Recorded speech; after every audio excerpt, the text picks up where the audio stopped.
Arvoisat Eläkeliiton Etelä-Savon piirin kirkkopyhäjuhlaan osallistujat, kansanedustaja Jari Leppä, arvoisa juhlayleisö, Pertunmaan Eläkeliiton puheenjohtaja Kaija Montin, yhdistyksen jäsenet. Eläkeliiton Etelä-Savon piirin puolesta minulla on ilo ja kunnia toivottaa teidät tervetulleeksi tänään palmusunnuntaina vietettävään Eläkeliiton kirkkopyhäjuhlaan.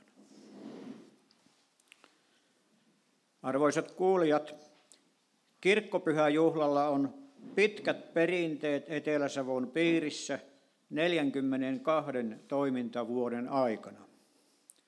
Ilolla on todettava, että Eläkeliiton Pertunmaan yhdistys on ottanut kirkkopyhäjuhlan Pertunmaalle ja juhlapaikaksi teidän kauniin kirkon. Tapahtuma lienee ensimmäinen kerta Pertunmaalla, mistä ansiokkaan kirkon esittelyn ja historian kuulimme Risto Salmisen toimesta ennen tämän aamuista palmusunnuntain messua. Arvoisa juhlayleisö, Suomessa vietetään vuonna 2017 ainakin kahta merkittävää teemavuotta. Reformaation 500 vuotta merkeissä ja Suomi 100 vuotta. Martti Luther julkaisi 95 teesiään 31.10.1517. Päivä on niin ja näin, onko se vai joku toinen, mutta kirjoissa ainakin tämmöinen on. Vuonna 2017 siitä tulee kuluneeksi 500 vuotta. Reformaation merkkivuotena muistetaan Lutherin käynnistämää reformaatiota ja kirkkojen historiaa sekä reformaation merkitystä Suomessa ja maailmalla. Samalla suuntaudutaan tähän päivään ja tulevaan.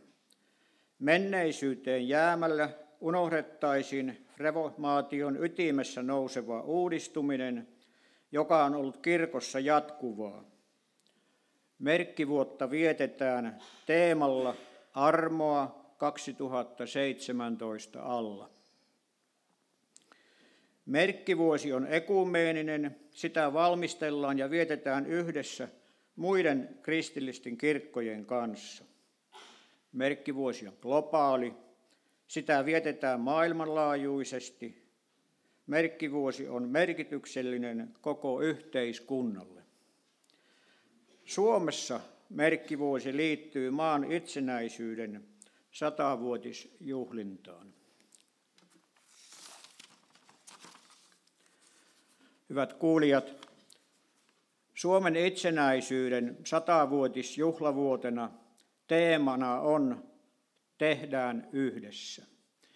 Ja tuossa eri tiedotusvälineistähän on erilaisia tapahtumia jo ollut tämän alkuvuoden aikana ja mainitsen vaan tässä erityisesti sellaisen tapahtuman, että näitä Suomi-sukkia neulotaan tai kudotaan sotiemme veteraanille, jotka ovat turvanneet meillä tämän itsenäisen Suomen.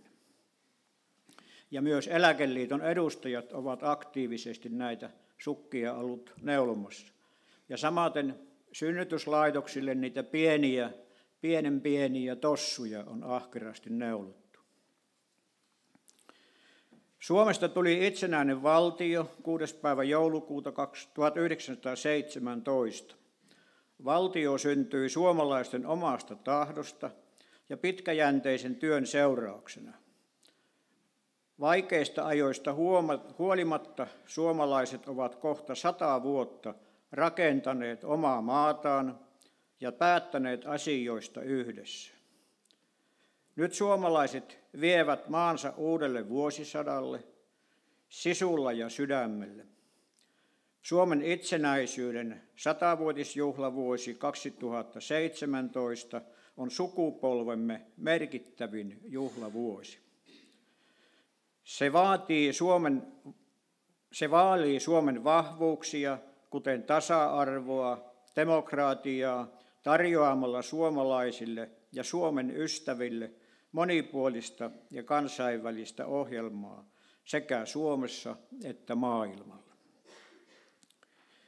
Juhlavuosi antaa mahdollisuuden ymmärtää mennyttä, kokea vuosi yhdessä ja luoda suuntaa Suomen tulevaisuuteen. Arvoisa juhlayleisö, virpominen on palmusunnuntain perinne. Tänä aamuna on varmaan monessa kodissa käynyt virpojia, joissa virpoja karkoittaa pahoja henkiä ja toivottaa onnea ja terveyttä koristemillaan pajunoksia heiluttaen.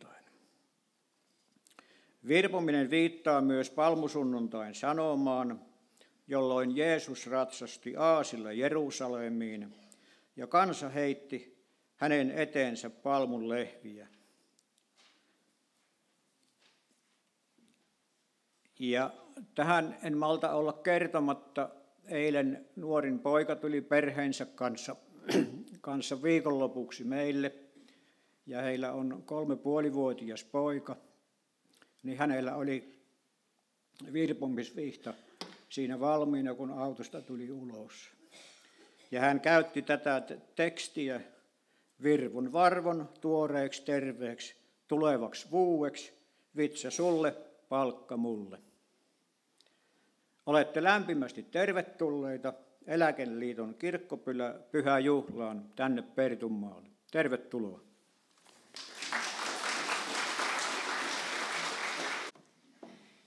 Ja tervetuloa vielä kerran Eläkeliiton Pertunmaan yhdistyksen puolesta. Täällä on ehkä muutamia, jotka ei ollut kirkossa, niin lämpimästi tervetuloa kaikille. Ja seuraavaksi pastori Risto Blom lausuu Pertunmaan kappeliseurakunnan tervehdyssanat. Ole hyvä, Risto.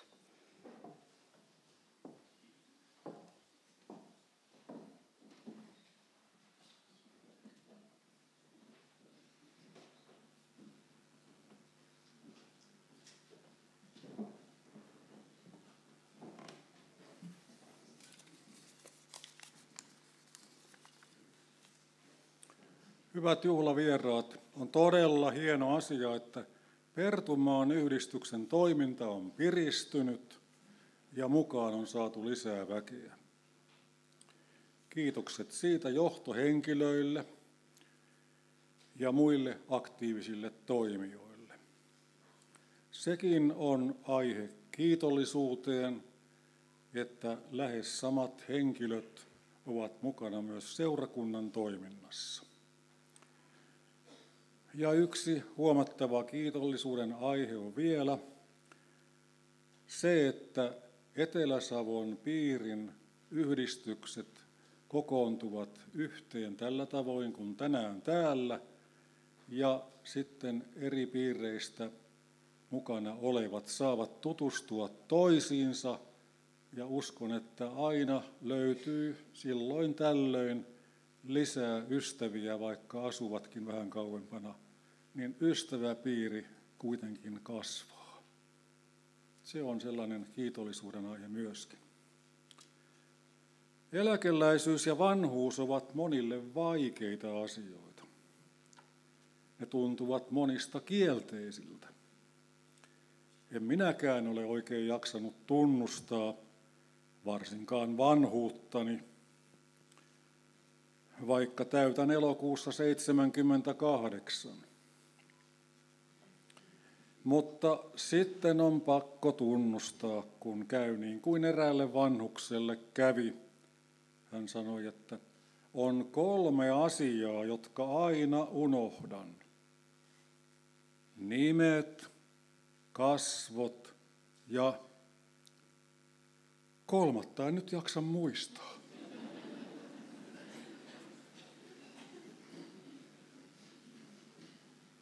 Yhdessä toimiminen, harrastuksissa käyminen ja liikunta pitävät omalta osaltaan yllä terveyttä ja antavat myös sisältöä elämään. Jätetään sitku- ja mutkusanat pois ja kiitetään taivaallista Isää, kaiken hyvän antajaa, jokaisesta päivästä ja erityisesti siitä, jota nyt parhaillaan eletään. Vietetään nyt juhlaa ja riemuitaan.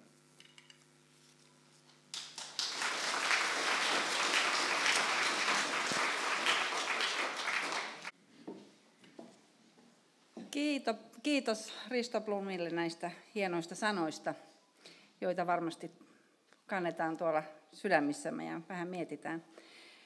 Ja seuraavaksi meille laulaa Sirpa-Liisa Kuoppala ja Ari Hyvälä säestää. Olkaa hyvät.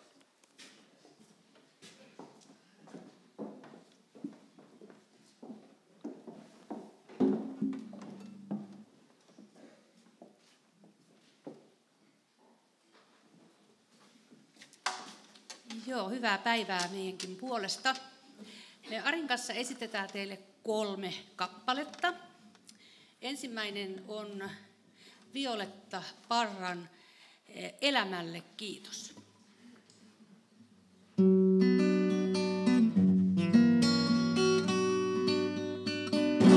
Elämälle kiitos, sain siltä paljon, sain lyhtyä kaksi, kun niillä katson, erotan selvän, kirkkaan ja mustan, korkean taivaan, sen tähtien pohjaan, läpi ihmisjoukon, miehen jonka tahdon.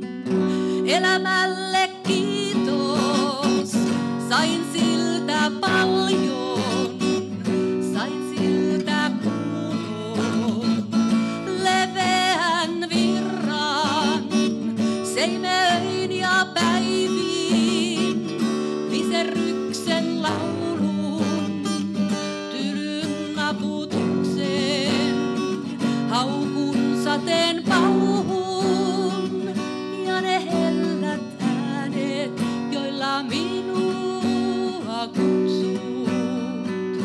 Elämälle kiitos, sain siltä paljon, sain siltä äänen ja kirjainten muodon, ne sanoiksi yhtyy ja lausuu selvään, nimet äidin veljen ja valon heittää sille tielle, jota yksin kuljen. Elämälle kiitos, sain siltä paljon, jalat joilla kuljin, uuvuttavat matkat, kaupunkien halki, poikki lammikoiden, arojen ja hiekan, vuorien ja soiden, lattiasi poikki, pihas puutarhoiden. Elämälle kiitos, sain siltä paljon, se sydämen antoi, joka ilosta takoo, kun kasvavan huomaan ihmisten taidon, kun pahasta irti näin hyvän ja aidon, kun silmiä syvää kirkkautta katson. Elämälle kiitos, sain siltä paljon, kun sain siltä naurun, sen vierelle itkun, niin erotan selvään onnen ja tuskan, jokaisen laulun läikkyvän pohjaan, yhteisen laulun, jota itsekin laulan.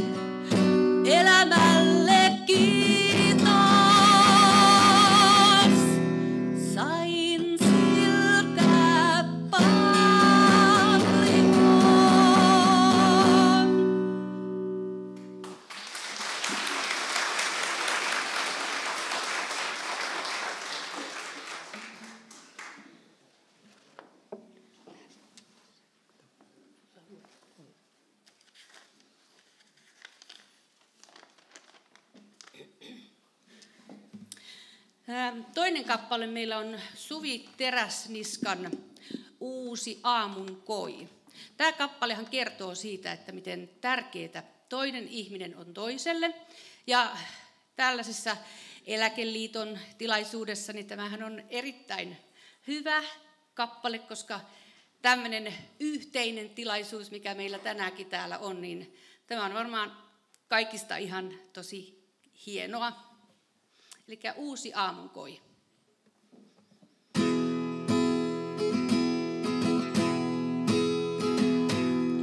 Voittaa painostava helle, voittaa sysimusta yö. Siinä annettu on jokaiselle oikeus ja työ.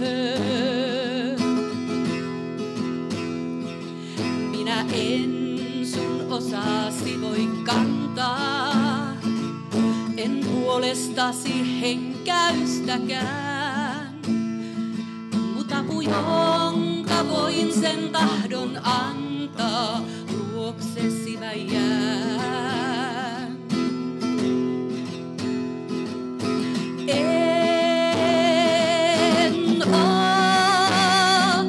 sen voimakkaampi kuin oot sinäkään, tiedä en minäkään, kuinka täältä eteenpäin me selvitään, mutta tiedän sen, kun heräät aamun uuteen, huomaat viereltä sen mennyt mihinkään, ja se uusi aamun koi vielä kerran toivon meille tuoda voi.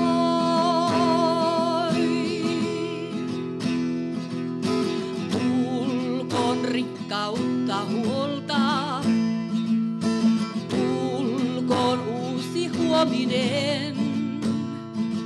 Minä kuljen kanssa samaa puolta, lupaan sulle sen.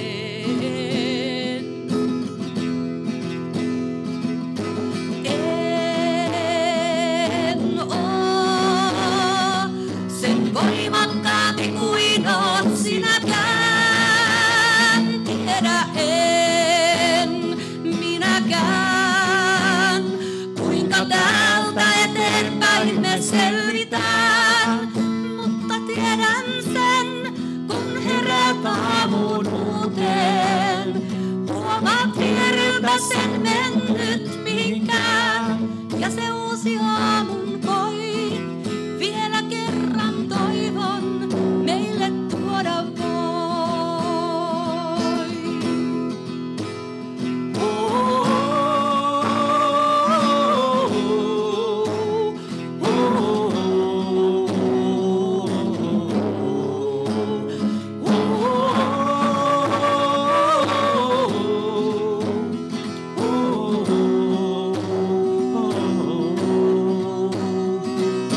En oo sen voimakkaampi kuin oot sinäkään, tiedä en minäkään, kuinka täältä eteenpäin me selvitään, mutta tiedän sen, kun heräät aamun uuteen, huomaat viereltä sen mennyt mihinkään, ja se uusi aamun koi vielä kerran toivon meille tuoda voi. Ja se uusi aamun koi vielä kerran toivon meille tuoda voi. Ja se uusi aamun koi vielä kerran toivon meille tuoda voi.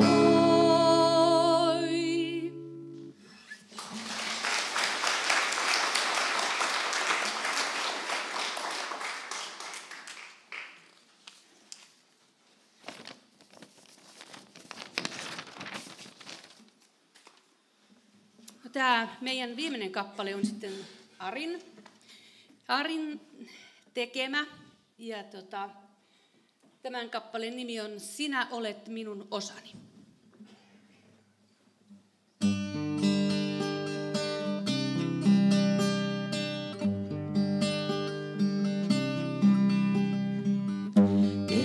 luokse menisin, ketä toista etsisin. Kuka toinen neuvoisi, opetuksen antaisi. Kun sydän huutaa, vain yksi sanoillaan, voi sen lohduttaa. Isä, riennätkö silloin lastasi vastaan? Kun vain olet kanssani, ei mistään maan päällä huoli. Vaikka nääntyisin, sinä olet minun osani. Iankaikkisesti sinä olet minun osani. Iankaikkisesti.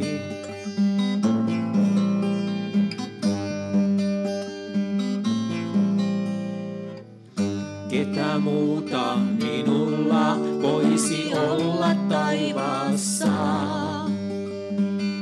Kuka toinen puolustaa mua oikeudessa?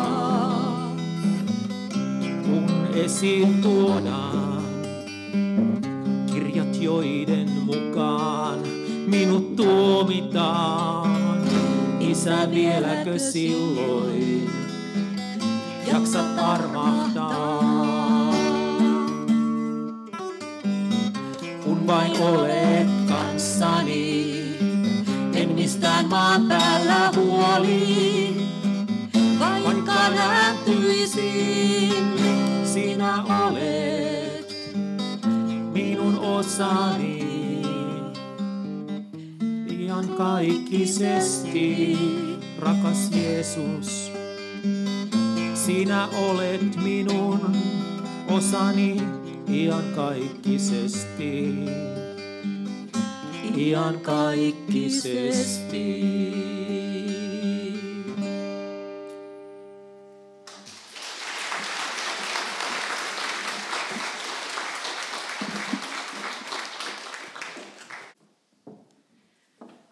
Kiitos Sirpa-Liisa ja Ari todella hienosta esityksestä. Mulla on ihan kyynelet silmissä. Mutta seuraavaksi me toivotamme tervetulleeksi tähän kansanedustaja Jari Lepän. Hänellä on varmasti meille mukavaa kerrottavaa. Tervetuloa, Jari.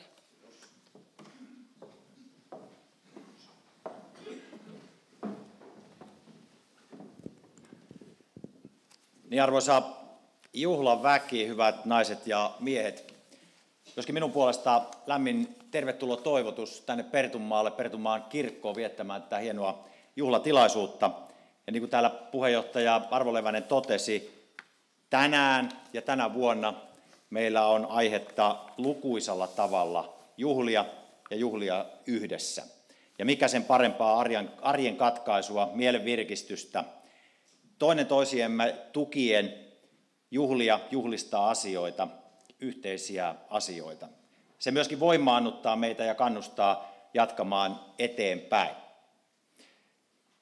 Kun täällä on myöskin palmusunnuntai ja mainittiin virpominen, niin en malta olla sanomatta, että meidän perheen virpoja Aleksandra 5V valmistautui, kun lähdin tänne juhlaan, valmistautui sitten omaan virpomiseensa, maalaili itseään kissaksi ja niin edelleen.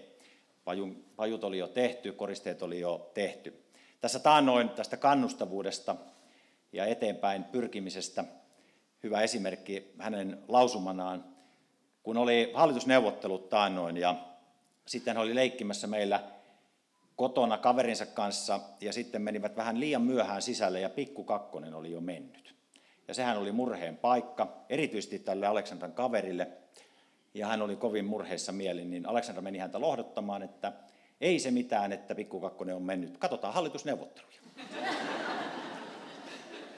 Eli hyvin monella tavalla me voimme toinen toisiamme kannustaa ja vähän lohduttaakin. Ja aina uusiin ja uusiin tilanteisiin johdatella. Mutta hyvä juhlaväki, On iloinen asia, että me saamme viettää juhlaamme itsenäisessä Suomessa. Mikään ei ole sen hienompi asia. Se meidän kaikkien, ja kaikki tietenkin muistammekin sen, ja se on hyvä muistaa. Se ei ole meille itsestäänselvyys, mutta se on kaiken sen meidän elämämme pohja.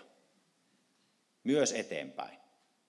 Tänä vuonna, niin kuin jo kuultiin, Suomen 100-vuotisjuhlan lisäksi me vietämme reformaation 500-vuotisjuhlaa, me vietämme osuustoiminnan 150-vuotisjuhlaa, me vietämme Pertunmaan 90-vuotisjuhlan rääppiäisvuotta, me vietämme Suomen hevosen 110-vuotisjuhlaa ja niin edelleen ja niin edelleen. Näillä kaikilla asioilla on monia yhtymäkohtia. Ja tämäkin kirkko, josta te olette kuulleet hienon historiakertomuksen, joka on vähän erikoinenkin kertomus siitä, mitä täällä aikanaan menneet sukupolvet halusivat ja mitä he aikaan saivat ja tekivät. Se on loistava esimerkki yhteistyöstä, yhteisestä tekemisestä. Tässä on myöskin yhtymäkohtia Suomen itsenäisyyteen vaikka kuinka paljon. Aikanaan, niin kuin kuulitte, Pertunmaa muodostettiin naapurikuntien peräkylistä, joissa ei oikein semmoista tulevaisuuden uskoa ollut, ei ollut mahdollisuuksia kehittyä ja katsoa eteenpäin. Siksi sen aikaiset naiset ja miehet halusivat, että meillä on oma seurakunta ja meillä on oma kunta. Se on muuten menestystarina. Se on muuten menestystarina. Ilman tätä täällä tuskin olisi tällaisia palveluita, täällä tuskin olisi tällaista elinvoimaa kuin mitä meillä täällä nykyisellään on. Täällä ei olisi tätä kirkkoa, joka jokaiselle suomalaiselle se oma kirkko on se hengellisen ja henkisen elämän turvapaikka. Ja moni muu asia. Samoin on Suomenlaita. Jos silloin 100 vuotta sitten me jäimme niille sijoillemme, me emme olisi maailman yksi kaikkein vauraimmista maista, me emme olisi maailman tasa-arvoisin maa, me emme olisi sivistynyt maa niin kuin me nyt olemme. Jopa onnellisuudella mitattuna Suomi on maailman ehdottomasti 5 parhaan joukossa. Tämäkin on menestystarina, vailla vertaa. Mutta se ei ole syntynyt itsestään. Se on vaatinut erittäin rajut uhraukset. Aivan erityisesti teiltä, varttuneempi väki, ja teidän edeltäviltä sukupolviltanne. Maailma on ollut aivan erilainen, kun teistä suurin osa on ollut lapsia, kuin mitä se on tänä päivänä. Se on vaatinut maan puolustamista, valtaisia uhrauksia. Se on vaatinut jälkeenpäin ajatellen aivan mielettömän suuren jälleenrakentamisen. Se on vaatinut sen, että me olemme pysyneet yhdessä, joka muuten sekin on harvinaislaatuista tässä maailmassa, että me olemme pysyneet yhdessä siitä huolimatta, että meiltä on viety maa-alueita. Senkin jälkeen me olemme halunneet rakentaa yhteiskuntamme yhdessä. Ja kaikki tämä on tuonut sen hyvän, jota meillä tänä päivänä on, ja jota me nyt rakennamme ja vastaamme niihin tulevaisuuden haasteisiin, jotka ovat taas erilaisia kuin mitä ne olivat silloin 100 vuotta sitten tai 90 vuotta sitten, kun Pertunmaa on perustettu. Jokaisella ajalla on omat haasteensa ja jokainen aika tekee aina sen oman osansa tässä ketjussa, pitkässä sukupolvien ketjussa. Mutta se on tärkeää, että me sen teemme yhdessä. Miksi mainitsin osuustoiminnan, miksi mainitsin Suomen hevosen tuossa juhlimisen osalta? Siksi, että osuustoiminta on ollut yksi juuri niitä yhdessä tekemisen asioita, joilla tätä maata on nostettu. Ja Suomen hevonen, jos mikä, on vetänyt meidät itsenäisyyteen, turvannut meidän itsenäisyytemme ja vetänyt meidän jälleenrakentamisemme. Ne on valtavan tärkeitä, hienoja asioita ja siinäkin me olemme tarvinneet monenlaista, jotta tämä nykyinen hyvinvointimme olisi meille mahdollista. Hyvä juhlaväki, nyt kun juhlimme Eläkeliiton juhlaa, niin muutama sana ikäihmisistä, varttuneista väestä ja siitä, millä tavalla se nykyisessä Suomessa nähdään ja ajatellaan ja mahdollisesti mitä on tehty tai mitä ollaan tekemässä. Hyvä juhlaväki, eläkkeelle jäämisen jälkeen suomalaisilla on edessään yleensä useamman 10 vuoden tulevaisuus. Ei siis ole yhdentekevää, millaiseksi tämä elämän viimeinen kolmannes muodostuu.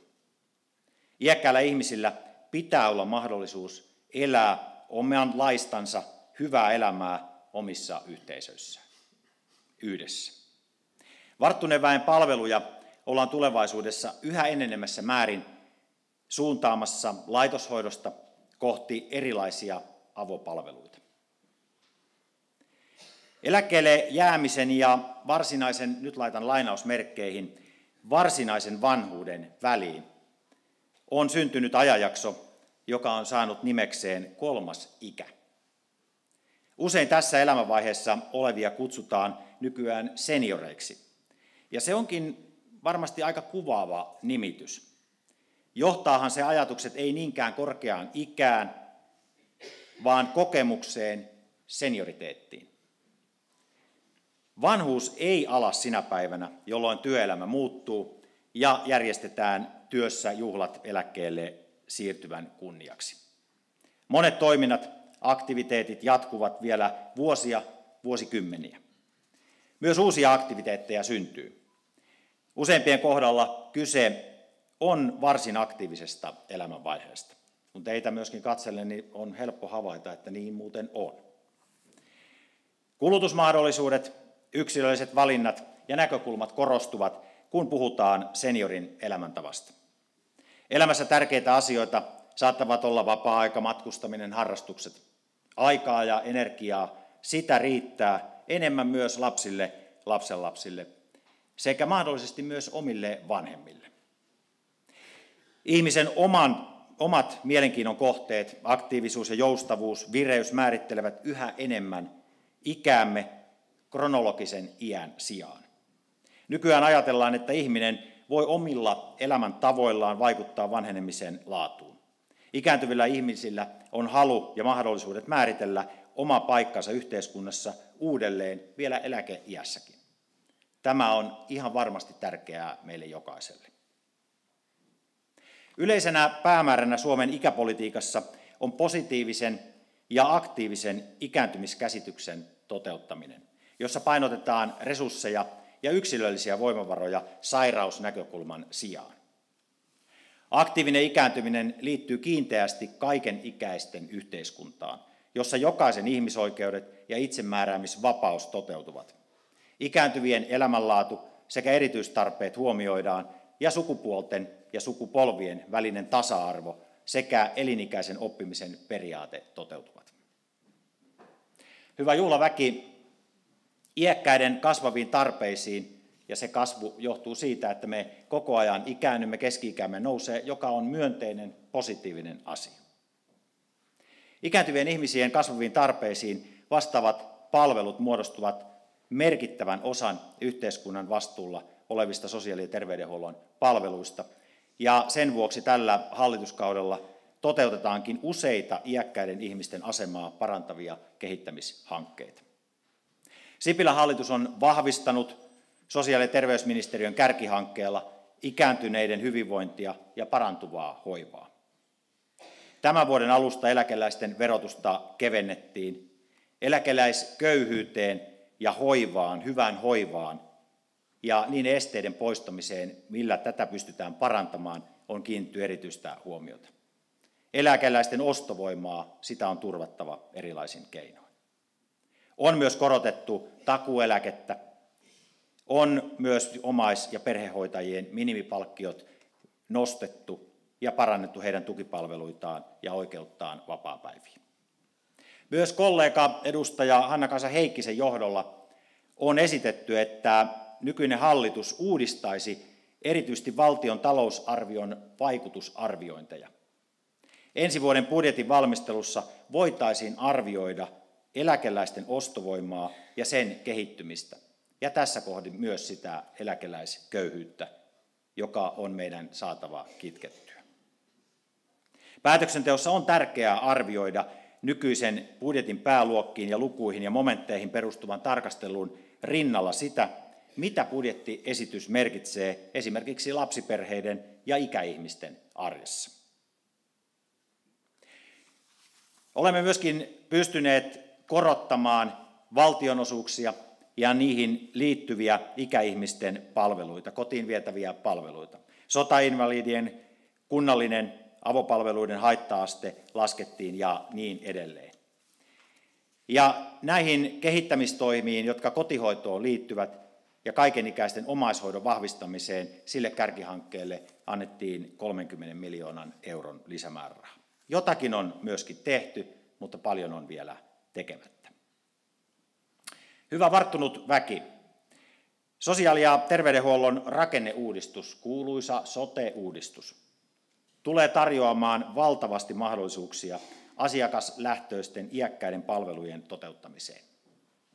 Yhteiskunnassamme on jo pitkään vallinnut yhteinen näkemys siitä, että sosiaali- ja terveydenhuollon rakenteiden uudistaminen on välttämätöntä, jotta tarvittavat palvelut voidaan turvata yhdenvertaisesti kaikille kansalaisille myös tulevina vuosikymmeninä. Uudistuksessa palveluiden järjestäminen siirtyy tulevien maakuntien vastuulle, yhdessä tietenkin kuntien kanssa. Tavoitteena on, että palvelussa yhdistetään asiakkaiden tarpeiden mukaisesti joustavasti erilaisia sosiaali- ja terveyspalvelujen keinoja ja osaamista, ja että palvelu- ja hoitoketjuja johdetaan kokonaisuutena ja asiakastieto siirtyy sujuvasti toimijoiden välille. Eli suomeksi sanottuna asiakkaiden pompotusta vähennetään. Asiakaskeskeisessä järjestelmässä asiakkailla on mahdollisuus saada oikeita, tarpeisiin vaikuttavia palveluita oikea-aikaisesti ja sujuvana kokonaisuutena. Hoitoketjuihin kiinnitetään erityistä huomiota.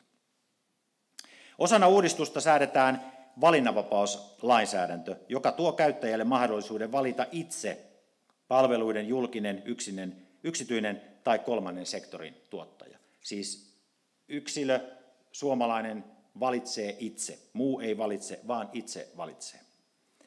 Yksilövalinnan mahdollisuuksia tuetaan palveluiden yhtenäisillä laatukriteereillä ja valintaa tukevalla julkisella tiedolla. Niille iäkkäille, jotka eivät syystä tai toisesta voi itsenäisesti tehdä valintoja, tarjotaan tukea valintojen tekemiseen, jotta kaikki saavat varmasti tarvitsemansa palvelut.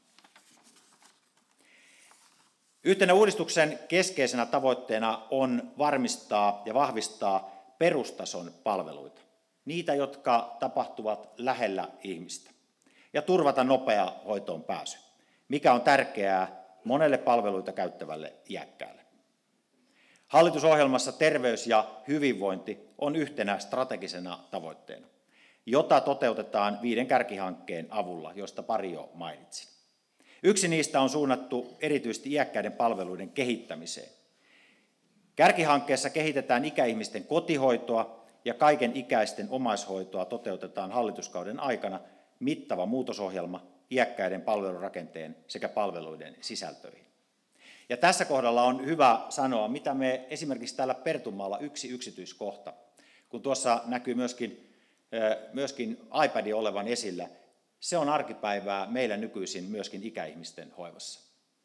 Me olemme halunneet viedä hoivaa, iloa, riemua, juhlaa jokaiselle siitä huolimatta, että hän ei pääse liikkeelle.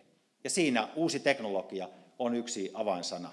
Puhutaan digitalisaatiosta, mutta digitaalisuus ei kaikkea kerro, vaan se, että miten sitä käytännössä sovelletaan.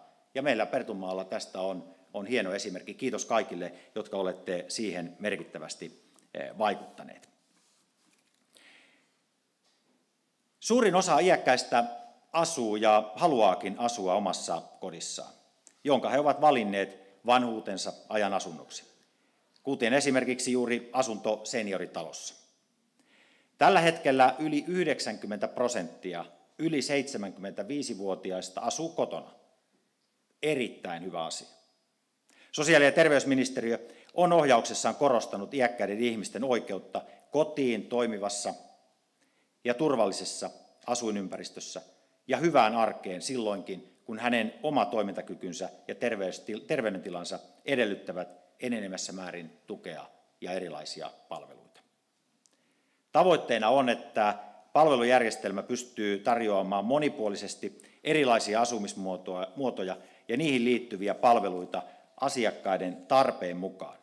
Kärkihankkeessa tuetaan alueellisia kokeiluja, joita esimerkiksi tämä digikokeilu meillä täällä Pertunmaalla on.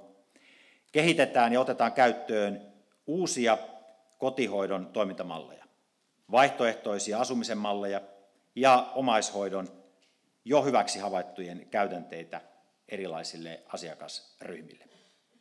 Omaishoito on muodostunut yhä tärkeämmäksi toimintatavaksi ja malliksi, ja siksi sen kehittäminen myöskin on äärimmäisen tärkeä asia.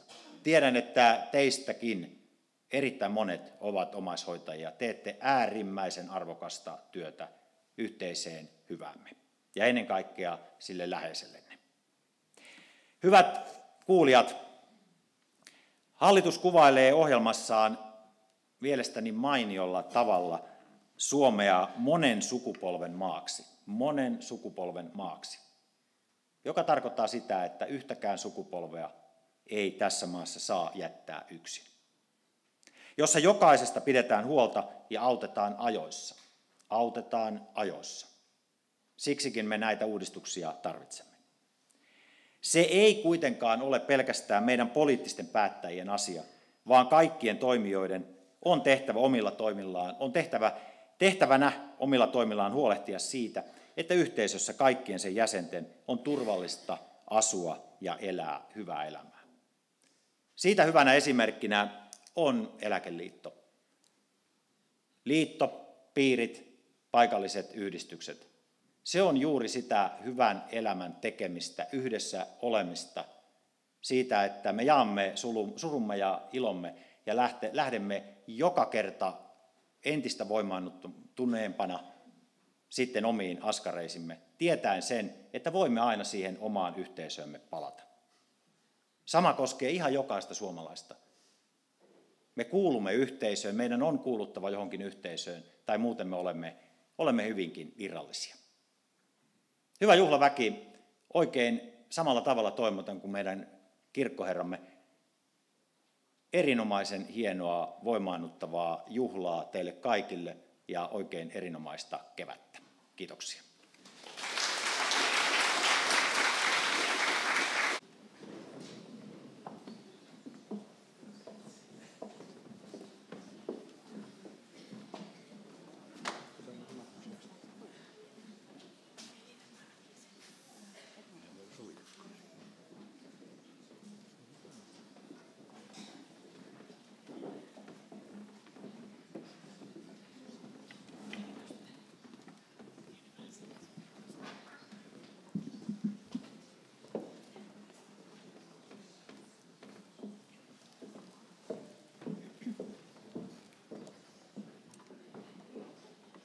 Hyvää päivää meidänkin puolestamme. Lauluryhmämme toimii sillä periaatteella, että kaikki voivat ja osaavat laulaa. Ja siksi me haluamme nyt ensimmäisen laulun laulaa teidän kanssanne. Ja tulkaa mukaan kertosäkeistöön. Kertosäkeistö menee, siinä on helpot sanat, eli tässä on yhteensä 8 säkeistöä, joten kertosäkeistöön tosiaan tarvitsemme teidän apuanne. Kertosäkeistö menee näin, että tien me sinne tiedämme, tien me sinne käymme. Eli on kysymyksessä tämmöinen pääsiäisen laulu. Ja me lauletaan tämä kertosäkeistö teille nyt kerran läpi ja tulkaa siihen mukaan. Ja sitten lähdetään laulamaan itse laulua.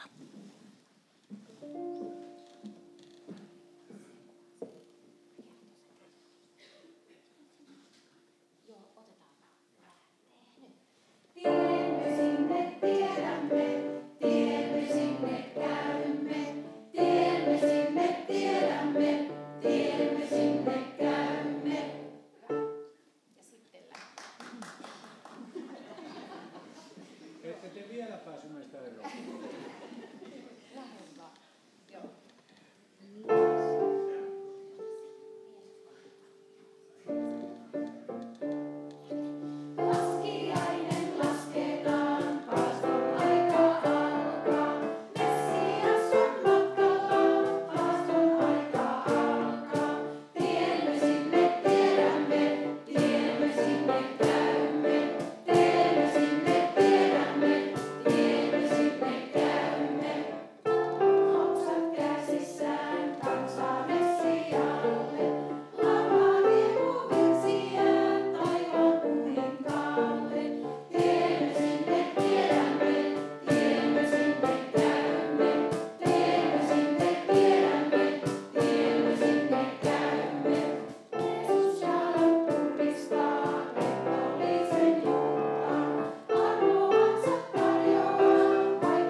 Ja tämä oli tämmöinen matalan kynnyksen aikuisten lauluryhmä, eli Elina Kauppisen johdolla olemme nyt harjoitelleet vuoden verran Itä-Hämeen kansalaisopiston kurssilla. Ja tämän meidän kurssin nimi on Lahjattomien laulukuoro.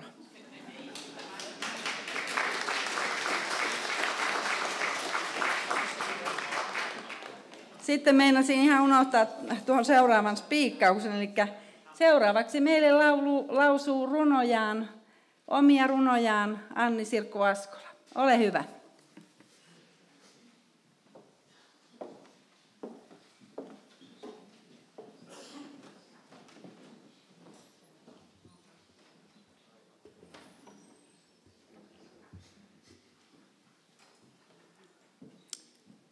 Tietämättä, että äsken he lauloivat tämmöisen tuutulaulun, niin minun ensimmäinen runoni liittyy tuutulauluun ja siihen, kuinka herkkä hetki on se, kun lapsi nukahtaa.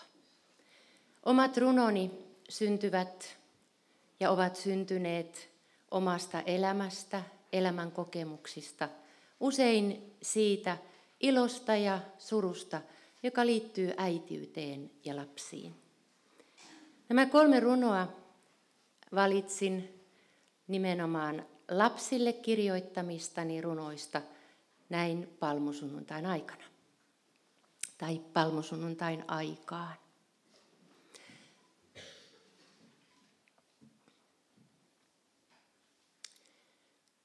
Laulaessani tuutulaulua, sinä jo pehmeän raukeana, unten rajamailla, yhtäkkiä katsot silmillä kirkkailla. Äiti, jotain valkoista vilahti. Oliko se enkeli? Vastausta odottamatta suljet silmäsi. Tavoitat maailman, joka on lasten ja enkelten. Kaikki minussa hiljenee, rauhoittuu. Tähän arkiseen huoneeseen pyhyys laskeutuu. Oli se enkeli.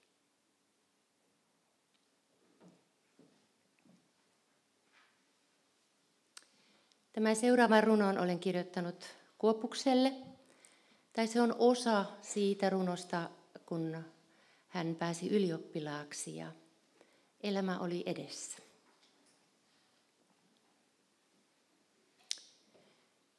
Kun sinä olit pieni, minä kutsuin sinua ja sinä seurasit minua. Minun tieni oli myös sinun tiesi.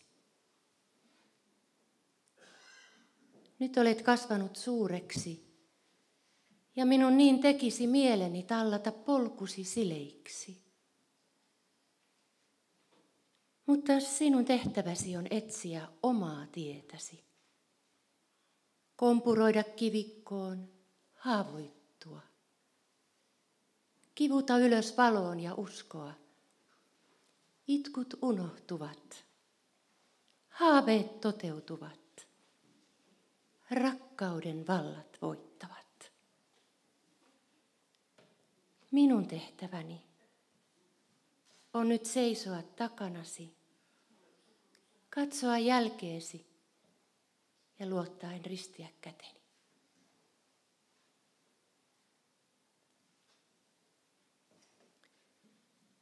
Seuraava runo kertoo siitä, kun aina ei voi olla lastensa lähellä, syystä tai toisesta.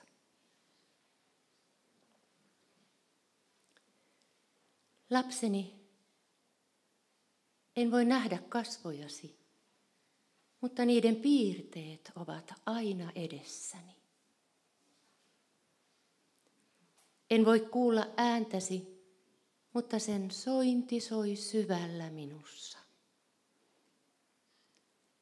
En voi nähdä päiviesi touhuja, mutta voin rukoilla ja kiittää siitä, että elät. Lapseni, Kun tarvitset minua, olen jo vastassa sinua.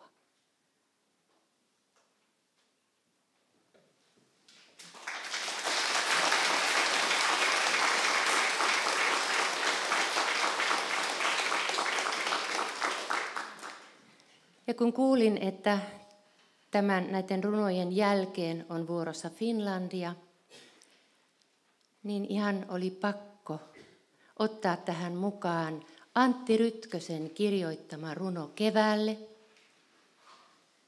Hän on kirjoittanut sen heti talvisodan vuosien jälkeen, silloin kun suru oli vielä läsnä, mutta oli halu uskoa ja toivoa parempaan tulevaisuuteen.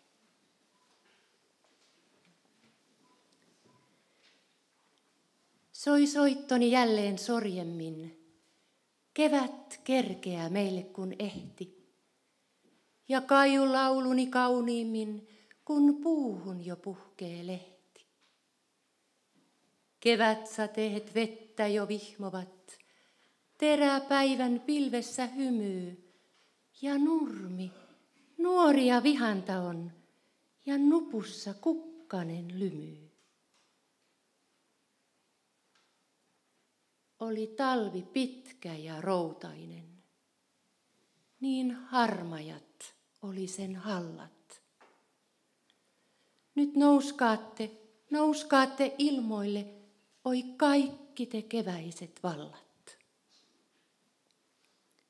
Suru suuri on soittanut kanneltaan, maan lapsen saapunut luokse. Ilo särkynyt ilmoille nostakaa ja tuokaa kukkien tuokse. Monen usko on uljahin sammunut, monen tomuna toivo on parhain. Katos kallis hehkuen nuoruuttaan ja muuttui mullaksi varhain. Kevät kukkea, kulje sä kuitenkin. Kevät toivoja kaikille anna.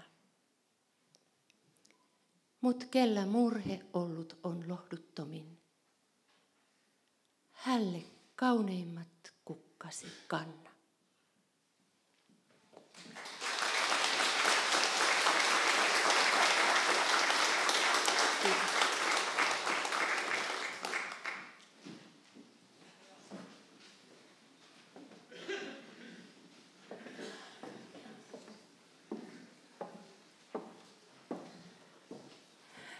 Nyt juhlamme lähenee loppuaan. Ja haluan sanoa teille kaikille oikein lämpimät kiitokset siitä, että olette tulleet tänne juhlaan. Tämä on meille pertunmaalaisille ollut iso asia. Ja toivotan kaikille oikein hyvää kevättä ja turvallista kotimatkaa. Mutta ennen kuin lähdetään kotiin, niin lauletaan vielä tällä kertaa maakuntalaulun sijasta Finlandia-hymni Suomen 100-vuotisjuhlan kunniaksi.